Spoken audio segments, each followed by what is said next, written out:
Bueno, buenas tardes. Mi nombre es Luna Rodríguez, soy del curso 11.4 y hoy voy a explicarles sobre los agentes biológicos y las armas biológicas de un estudio de caso. El caso dice, cierta noche de abril de 1979, el sonido de una explosión de poca magnitud se propagó a través de la pequeña ciudad de Rusa. Los pocos residentes que le advirtieron se preguntaron por un momento de dónde vendría ese sonido, pero al poco tiempo se volvieron a dormir. Al día siguiente, muchos residentes de los alrededores del edificio industrial en el que había ocurrido la explosión comenzaron a sentirse enfermos. Al principio, el malestar parecía un simple resfriado, pero pronto las víctimas empezaron con fiebre alta y comenzaron a tener dificultades para respirar conforme sus pulmones se llenaban de líquido. Al cabo de pocos días, cientos y quizás miles de residentes de la ciudad habían fallecido. Tal vez nunca sabremos con exactitud cuántas personas murieron durante esa infernal semana en la ciudad, porque las autoridades de lo que entonces era la Unión Soviética acallaron el incidente. ¿Por qué tanto secreto? Porque la fuente de la enfermedad eran unas instalaciones ultra secretas destinadas al perfeccionamiento de agentes de guerra biológica. Un accidente en ese lugar había provocado la emisión de una nube de bacterias patógenas en el aire. Las bacterias que se diseminaron en toda la ciudad en esa noche eran Bacillus anthracis, que causan la enfermedad llamada anthrax. El anthrax, que normalmente infecta animales domésticos como cabras y ovejas, es mortal para el 90% de sus víctimas humanas y ha surgido como la enfermedad de elección entre los creadores de armas biológicas, cuyo propósito es causar daño diseminando de manera intencional microbios, nombre en el que se designan colectivamente los organismos unicelulares, patógenos. Las bacterias de anthrax se aíslan sin dificultad de animales infectados, son económicas y fáciles de cultivar en grandes cantidades. Luego, una vez producidas, pueden secarse para convertirlas en un polvo que permanece viable durante muchos años. Bueno, antes de iniciar es necesario tener presentes ciertos términos para llegar a comprender las armas biológicas y los agentes biológicos. Bueno, ¿y qué es un virus? Un virus, de su palabra virus, significa veneno o algo tóxico. Están formados por proteínas y ácidos nucleicos. No se ven a simple vista, se necesitan de objetos especiales como los microscopios, ¿cierto? Para que amplifiquen su visión. No son células, no están formados por células. ¿Por qué? Porque ellos no tienen la autonomía de realizar ciertas actividades que cualquier ser vivo haría, como reproducirse, alimentarse y relacionarse por sí mismo. Lo que quiere decir que el virus es una forma de vida, más no un ser vivo. Un término importante en el virus, ¿cierto? Es el virión. ¿Y qué es esto del virión? Es la fase extracelular del virus y es infeccioso. Por ejemplo, yo soy un virus, estoy en la célula parasitada y yo quiero romper esta célula. ¿Para qué? Para ir a infectar más células. Mientras yo, me salí de esa célula parasitada, mientras yo voy de célula en célula, yo soy un virión. En ese transcurso, en ese tiempo que voy infectando más células, yo soy un virión. ¿Cómo nos atacan? Un virus, al integrarse en el organismo de una persona, utiliza diferentes medios, como cuáles: el norovirus, que es agua y alimentos; la sangre, como el VIH, por ejemplo; el aire, estornudos y tos. Y bueno, ¿qué es el sistema inmunológico y qué tendrá que ver con los virus? Con el cómo nos atacan. El sistema inmunológico es nada más y nada menos que esa defensa del cuerpo que se prepara para combatir las infecciones. Una red compleja de órganos y tejidos que van a trabajar juntos para combatir esos virus. Estos glóbulos blancos, los glóbulos blancos, van a ser un factor muy influyente en ese combatir de los virus, porque ellos son los que nos van a ayudar a terminar de combatir los virus. Pero en ellos están los fagocitos y los linfocitos. ¿Y qué son los fagoncitos? Es una célula inmunitaria capaz de destruir organismos. Y los linfocitos, que son aquellas que reconocen los invasores. Una vez esto, van a responder de dos maneras. ¿Y cuáles serán estas dos maneras? La respuesta innata, que es cuando ya se detecta el virus, la respuesta innata lo que va a hacer es aumentar ese flujo de sangre y llevarla, transportarla al lugar de la infección. ¿Para qué? Para tratar de detenerla. Luego de ello, ya va la respuesta adaptiva, que es como la respuesta final, cuando se forman los anticuerpos. Y esta tiene memoria. Bueno, ¿qué significa que la respuesta adaptiva o que una célula tenga memoria? Resulta que cuando una persona ya fue infectada por un virus, la célula va a archivar esta información. En dado caso que si por tiempo más tarde a la persona le quiere volver a dar este virus, la célula ya va a impedirlo.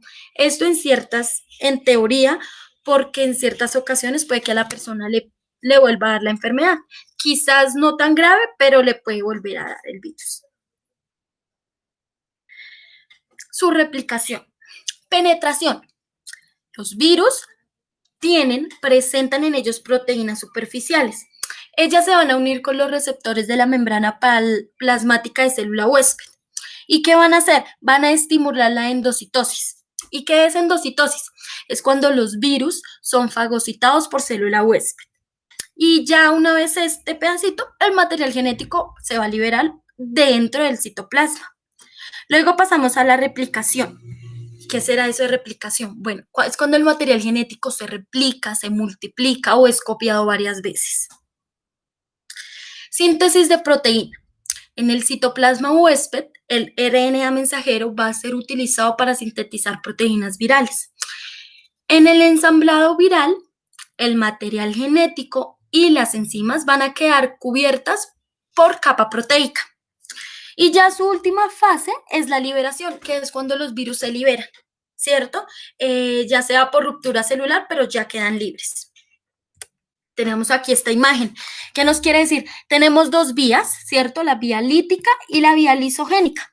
La vía lítica es cuando la penetración, la replicación, la síntesis de proteínas y el ensamblado viral van a ocurrir de manera rápida, ¿no? Esto es un suceso rápido, no es un suceso que ocurre pausivamente, sino es rápido, es una manera rápida y eso se le llama vía lítica.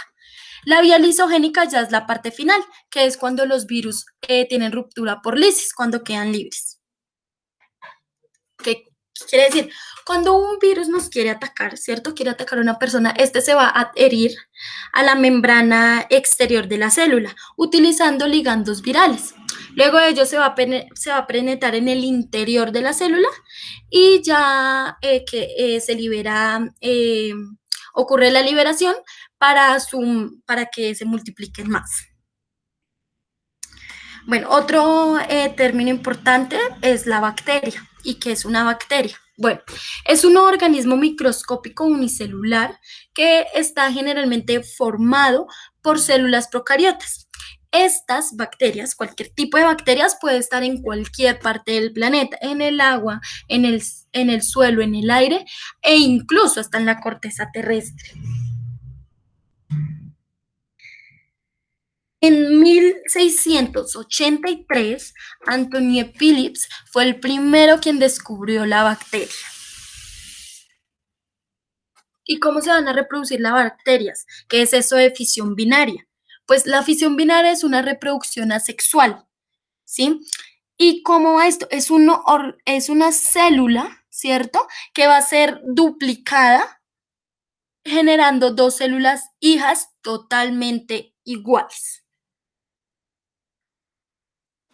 Bueno, las bacterias se van a clasificar según su forma.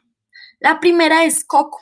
se llaman coco, que es cuando vemos esta, así como esta que se llama coco, que es solo una, así circular, pues normalmente se le llama coco. Cuando es doble, así como esta, se le llama diplococo. Cuando es en forma de cadena, ¿cierto? Como esta, se va a llamar estreptococo. Cuando es una manera irregular, se llama estafilococo.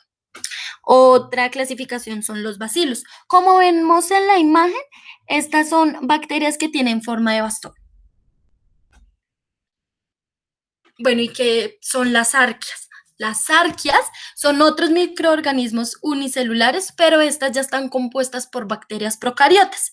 Y bueno, a diferencia de las bacterias, las arqueas ya pueden subsistir o existir en condiciones extremas, ya sea por temperatura, región o acidez.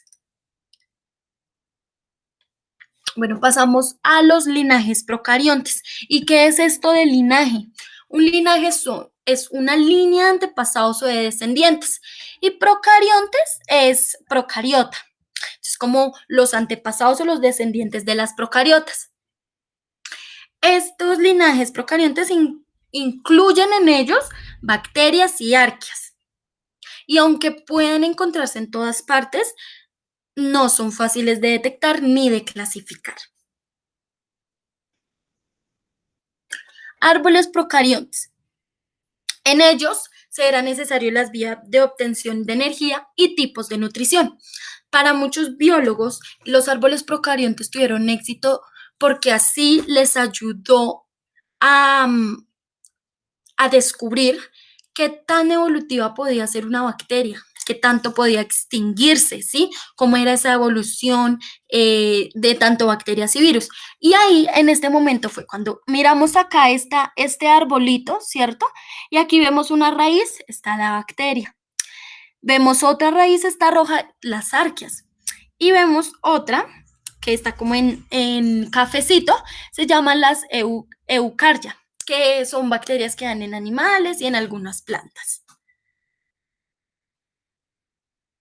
Bueno, en el estudio de caso se nombró, ¿cierto?, que fueron liberados la bacteria Bacillus anthracis. ¿Y qué es esta bacteria? Son esporas que se encuentran en el suelo, muy silenciosas, ¿cierto? Que ocurren primero en los animales de ganado, como ovejas y cabras. Entonces, una persona sí puede estar contagiada por anthrax. ¿Cómo? Teniendo algún tipo de relación o algún tipo de contacto con el animal o porque consumió su carne infectada. Si este virus no se destrata durante las 48 horas después de habérsele detectado, puede generar un arma biológica. O puede llegar a tener una alta tasa de mortalidad. Bueno, tenemos el anthrax cutáneo, que es aquel cuando la persona ya trabaja directamente con el animal, ¿sí? Y acá es cuando generalmente, bueno, la persona que trabaja directamente con el animal y son esas esporas, ¿cierto? Que se van a penetrar en la piel, causando molestias, causando hinchazón y mucha picazón. El anthrax gastrointestinal es la ingestión de carne, es decir, el consumo de esa carne. Sus síntomas generalmente es dolor en las glándulas, dolor al deglutir. ¿Qué es deglutir? Es cuando pasamos los alimentos, ¿cierto? Dolor dolor no, sino y mucha diarrea. El anthrax pulmonar es cuando inhalamos o aspiramos la bacteria. Acá es dolor de pecho, también su malestar. Otra de sus síntomas es la tos y un sudor muy fuerte. ¿Será que es contagioso? ¿Será que hay un tratamiento para el anthrax? El anthrax no es contagioso ni requiere de aislamiento. Sin embargo, cuando se habla de alta tasa de mortalidad es cuando, digamos, se agrupa. Este virus generalmente tiene una resistencia muy grande. Si yo llegara a guardar ese virus en una caja para almacenar y almacenar y almacenar, él siempre va a tener su mismo peligro, no, o sea, su resistencia es muy grande. Entonces, para causar alta mortalidad, o sea, cuando se esparce por toda una población es cuando yo libero ya todos esos virus almacenados.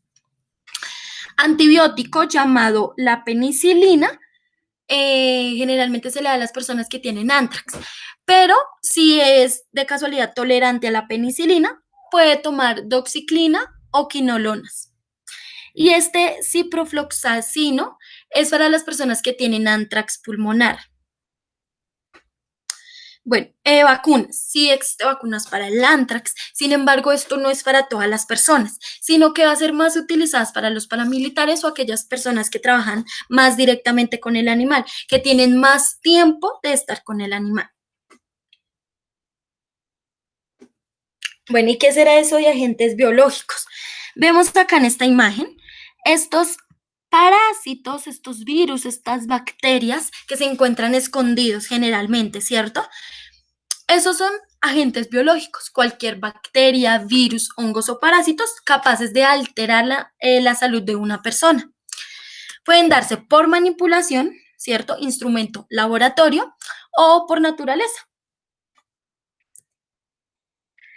Bueno, cuando una persona o cuando se es almacenado, cuando se guardan muchos agentes biológicos y luego son liberados, a esto se le llama un arma biológica, que es cuando se usan los agentes biológicos con el fin de generar algún tipo de guerra que afecte ya no a una persona, sino a un grupo de personas, a una población.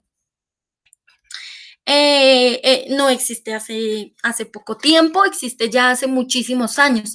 E incluso los primeros en intentar o en experimentar el uso de armas biológicas fueron los paramilitares y los hechos históricos como la Primera y la Segunda Guerra Mundial.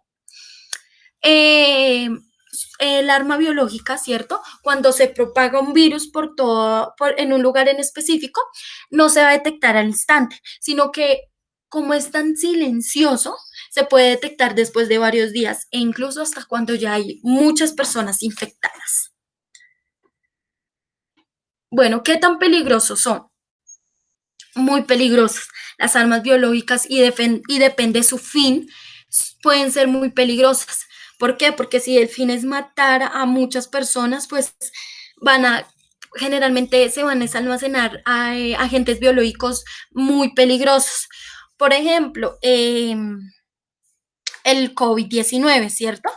Que es un virus que empezó en China y que todo el mundo decía como no, eso es por allá en China, es un virus que va a pasar, pues con el pasar del tiempo fue cogiendo más y más y más fuerzas que se propagó por todo el mundo y causó la muerte de muchísimas personas, así como también al inicio generó un gran contagio. Entonces aquí, pues, aunque no se sabe, ¿cierto? Si fue un arma biológica porque una persona quiso hacer un daño o por un fenómeno natural, pero se evidencia su gran amenaza, que es la muerte de muchas personas. Bueno, dicho anteriormente, ya hace mucho tiempo se hacían usos de armas biológicas, pero en tiempos pasados eran más experimentos. Entonces, por ejemplo, en Estados Unidos, en el ejército dispersó, liberó sobre San Francisco la bacteria Bacillus subtilis, un experimento que con el fin, ¿cierto? Ellos querían saber qué tanto podía expandirse también una bacteria. Por eso lo hicieron sin el consentimiento de su población. En el siglo XVI, los hititas, ¿qué son los hititas? Esta imagen, ¿sí? Todo este grupo de personas son los hititas, un pueblo que las flechas que ellos lanzaban tenían veneno. Entonces, al momento que la flecha llegaba al enemigo, totalmente muerto el enemigo.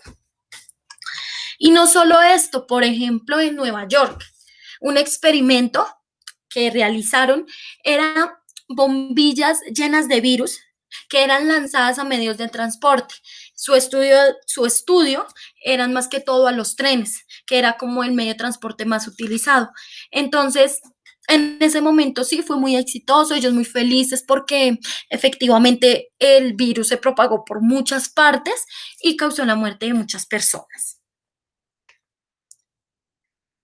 Bueno, la ingeniería genética, rama del conocimiento que se apoya en la manipulación genética de un organismo.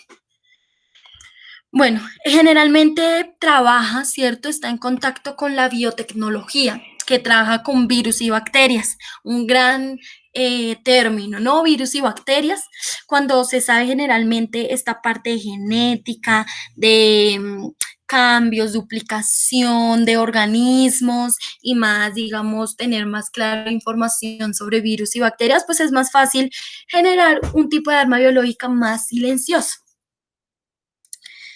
Utiliza unos instrumentos como la medicina, ¿cierto? Acá las vacunas y los antibióticos.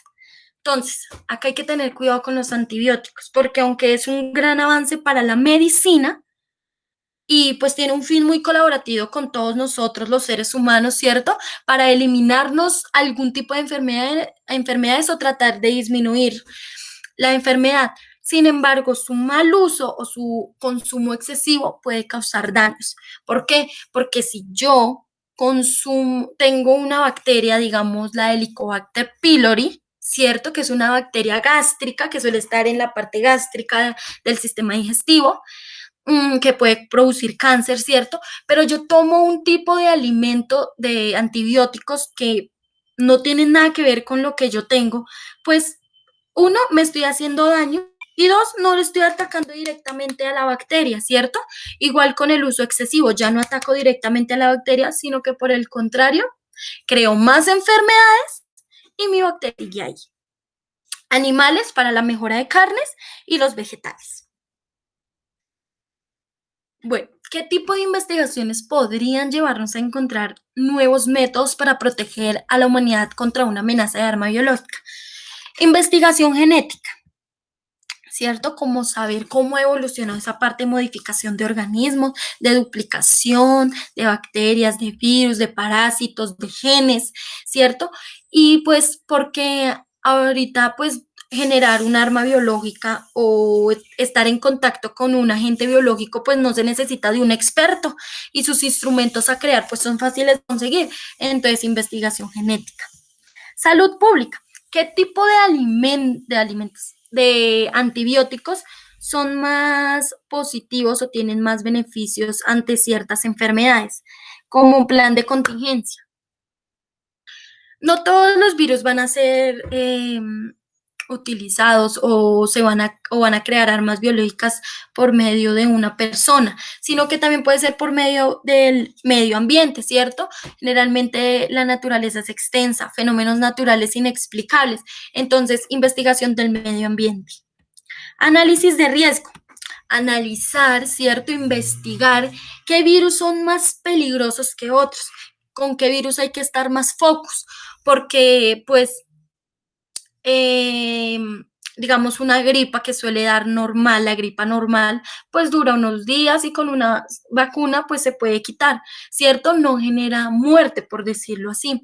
En cambio, otros resfriados, ¿cierto? Como el COVID, entonces hay que estar más focus en ese tipo de virus. Bueno, estrategias actuales. Esta palabra actual, ¿cierto? Nos lleva a lo que estamos pasando en pleno siglo XXI, que es la llegada de un virus que se propagó primero en China y luego se fue expandiendo por todo el mundo, generando muchas muertes, muchos contagios y bueno, también recuperados. Utilizan y nos asignaron ciertas estrategias útiles, pero ¿será que tienen algún peligro? En términos de salud, utilice tapabocas. ¿Por qué? Porque la saliva transmite cierto tipo de enfermedades. Lávese las manos y luego de ello se aplica antibacterial. Cuando llegue a la casa, aplíquese alcohol en la ropa y desinfecte todo lo que toca. Es una estrategia útil. Sin embargo, pues no todos los cuerpos son iguales.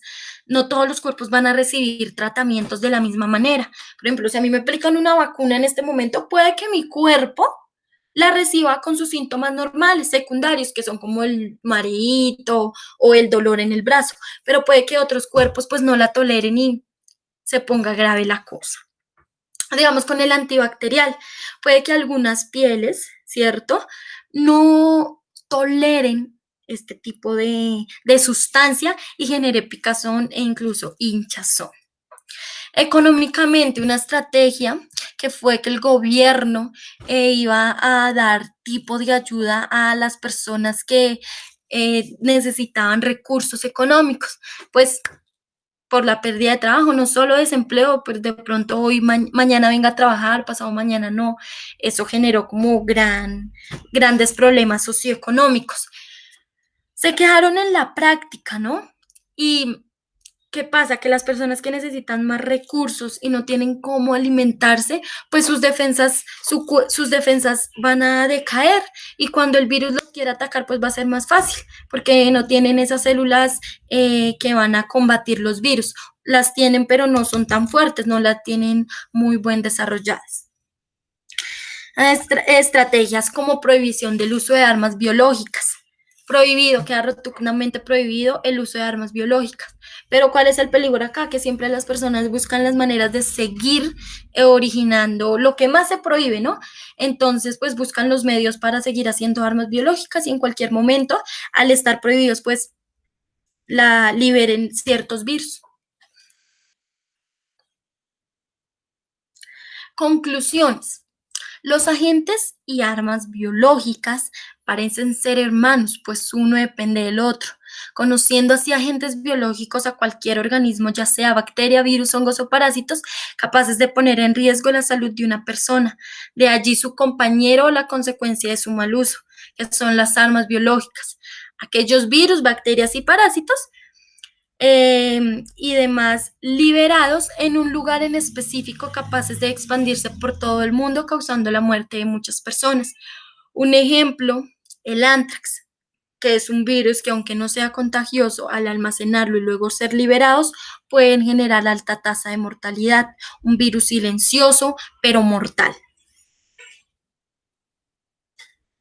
Gracias a los linajes procariontes, muchos investigadores se acercaron al dato de saber qué tanto podía extenderse un virus o qué tan mortal podría llegar a ser. Añadido a esta que existen múltiples estrategias para enfrentar situaciones complicadas, originadas por un arma biológica, entre ellas antibióticos, tener cuidado con el uso y el uso excesivo, tratamientos, vacunas, participación de agentes como la OMS y demás. Sin embargo, esto no quita que no sea arriesgado, pues todos los cuerpos son diferentes. Por tanto, si se aplica una vacuna a un cuerpo, puede que la tome normal, otro puede que tenga los efectos distintos a los que suelen darse en una vacuna. Investigaciones o prácticas que podrían ser útiles para enfrentar cierto tipo de armas biológicas serían análisis de riesgo, participación de defensa militar, jurídico y económico. Económico, producción industrial, importación, exportación. Prohibición de gases o armas biológicas y medicina OMS. Bueno, hasta aquí mi explicación sobre agentes y armas biológicas. Muchas gracias por la atención prestada. Espero les guste mucho, les sea útil. Y recuerden, mi nombre es Luna Rodríguez, soy del curso 11.4 y muchas gracias. Chao.